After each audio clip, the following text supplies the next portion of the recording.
Ada yang di pagi ke siang, ada yang malam. Saya ambil malam dulu ya, sebelum yang ke siang.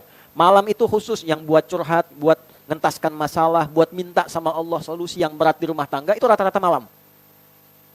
Jenisnya ada 2 sholatnya. Ada berapa? Ada yang dilakukan tidak diawali dengan tidur dulu. Namanya qiyamul lail. Umum maknanya. Qiyamul lail. Bangun saat malam. Mau diawali tidur, tidak diawali tidur. Nama umumnya qiyamul lail. Ya, karena lail itu malam. Ya, lail malam. Jamaknya layali. Layali. Turunannya laili, lela, lili. Ya, ibu leli, ibu malam-malam. Qiyamul lail. Ya, surah turun pelan-pelan. Surah turun. Surah ke-73 Al-Muzammil. Ya ayyuhal muzammil, qumil laila illa qalila, nisfahu aw yanqus minhu qalila, aw zid 'alaihi wa rattilil qur'ana tartila. Langsung ke ayat 6 dulu. Perhatikan ya, bedanya salat siang dengan malam. Perhatikan bedanya. Inna nasyi'atal laili hiya ashaddu wata'aw wa aqwamu qila. Sungguh jika Anda mampu bangun malam, salat di malam hari, itu sentuhannya kepada jiwa begitu dalam. Kata-kata yang diungkapkan begitu terasa. Apa prakteknya? Ternyata kalau kita riset di ayat-ayat Quran, kita akan temukan, jangankan seorang ibu, ayah pun ketika menemukan kesulitan di rumah tangga, curhatnya malam sholat. Anda kenal Nabi Yakub tuh? Di mana kenal, Pak? Nabi Yakub itu kan ayahnya Nabi Yusuf kan? Masalahnya kan kompleks ya. Ayahnya, anak-anak 12 kan, yang 2 bermasalah dijaili oleh yang 10 kan?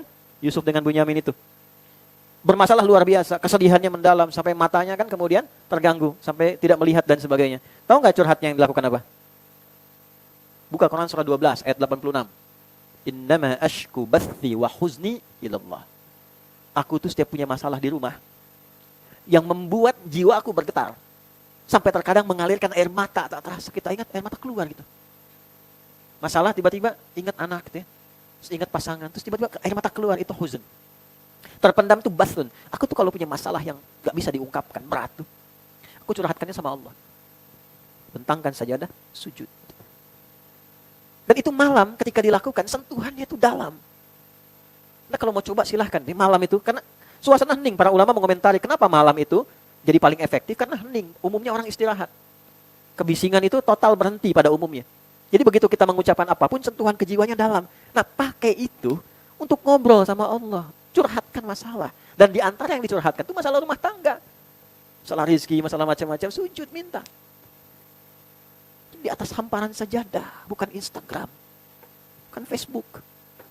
Bukan YouTube. Gitu. Ada sajadah panjang terhampar. Bukan Instagram yang dipanjangkan gitu. Aku gak nyangka ya kamu begitu. Instagram. Itu nyangka. Orang yang berkata, nggak nyangka ya, sedang nyangka. Aminkan ya. Ini masalah pasti itu.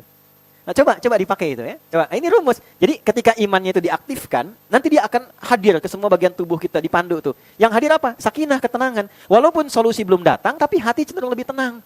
Nah ketenangan itu yang mudah digunakan mengatasi persoalan, jadi lebih bijak. Kalau ngobrol jadi teratur. Kata-kata itu frekuensinya bisa diturunkan, lebih tenang gitu. Nah ini awal kesuksesan menyelesaikan persoalan. Jadi kalau ini bisa dilakukan, itu lebih damai.